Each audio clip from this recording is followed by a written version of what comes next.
মৰমৰ ছাত্ৰ ছাত্ৰীসকল, আজি মোৰ এইটো প্ৰথম ভিডিঅ'। মোৰ চেনেলটোৰ নাম হ'ল চলো আনসাৰ কৰতে हैं। চলো আনসাৰ কৰতে हैं। এই চেনেলটোৰ জৰিয়তে মই সকলো শ্ৰেণীৰ প্ৰথম, দ্বিতীয়, তৃতীয়, চতুৰ্থ, 5, 6, 7, 8, 9, 10 সকলো শ্ৰেণীৰ ছাত্ৰ ছাত্ৰীৰ সকলো বিষয়ৰ প্ৰশ্ন উত্তৰবিলাক মই ইয়াত তোমালোকক শিকাম, কৰাই দেখাম। সকলো বিষয়ৰ জেনেৰেল ছায়েন্স হওক, মেথছ হওক, ইংলিছ হওক, হিন্দী, অসমীয়া সকলো ধৰণৰ বিষয়ৰ মই প্ৰশ্ন উত্তৰবিলাক তোমালোকক কৰাম। আজি মোৰ এইটো প্ৰথম ভিডিঅ'। তোমালোকৰ কোনোবাই যদি মোৰ এই চেনেলটো ছাবস্ক্ৰাইব কৰা নাই তেনেহ'লে ছাবস্ক্ৰাইব কৰি দিবা, শ্বেয়াৰ কৰি দিবা। আজি মই প্ৰথম ভিডিঅ'টো, এইটো মোৰ আৰম্ভণি। আজি আৰম্ভণিত মই এটা সৰু বিষয় লৈ আহিছোঁ যে কোনোবা এটা সংখ্যা আমি দেখাৰ লগে লগে কেনেকৈ গম পাম যে সেই সংখ্যাটো কিহেৰে হৰণ কৰিব পাৰি বা বিভাজ্য হয়। ধৰি ল'লোঁ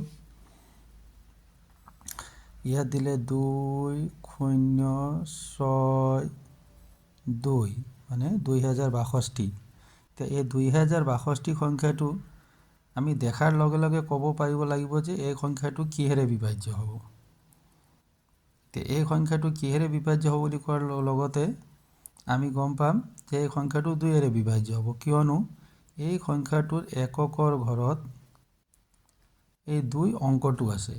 অৰ্থাৎ কোনো এটা সংখ্যাৰ এককৰ ঘৰত যদি 0, 2, 4, 6 বা 8 থাকে তেনেহ'লে সেই গোটেই সংখ্যাটো 2ৰে বিভাজ্য হ'ব, মানে 2ৰে হৰণ কৰিব পাৰি। তাৰ মানে আমি গম পালোঁ যে কোনো এটা সংখ্যাৰ এককৰ ঘৰত যদি 0ও নাই, 2ও নাই, 4ও নাই, 6ও নাই বা 8ও নাই তেনেহ'লে সেই সংখ্যাটো কোনো পধ্যেই 2ৰে হৰণ কৰিব নোৱাৰি। মানে 2ৰে হৰণ কৰিব পৰা সংখ্যা সেইটোৱেই হ'ব যিটো সংখ্যাৰ এককৰ ঘৰৰ অংকটো হয় 0 হ'ব লাগিব, নহয় 2 হ'ব লাগিব, নহয় 4 হ'ব লাগিব, নহয় 6 হ'ব লাগিব, নাইবা 8 হ'ব লাগিব। যদি 0, 2, 4, 6 বা 8 কোনো এটা সংখ্যাৰ এককৰ ঘৰত যদি নাই তেনেহ'লে সেই সংখ্যাটো 2ৰে হৰণ কৰিব নোৱাৰি বা 2ৰে সেই সংখ্যাটো বিভাজ্য নহয়। আজি মোৰ এই প্ৰথম ভিডিঅ'ৰ কাৰণে মই আজি ছুটিকে তোমালোকক এইটো আৰম্ভণি হিচাপে এটা শিকালোঁ। ভৱিষ্যতে মই কিতাপত থকা প্ৰশ্ন উত্তৰবিলাক তোমালোকক কৰি দেখুৱাম। আজি মোৰ এই প্ৰথম ভিডিঅ' আৰু মোৰ চেনেলটোৰ নাম হ'ল চলো আনসাৰ কৰতে हैं। তোমালোকে এই চেনেলটো ছাবস্ক্ৰাইব কৰি ল'বা,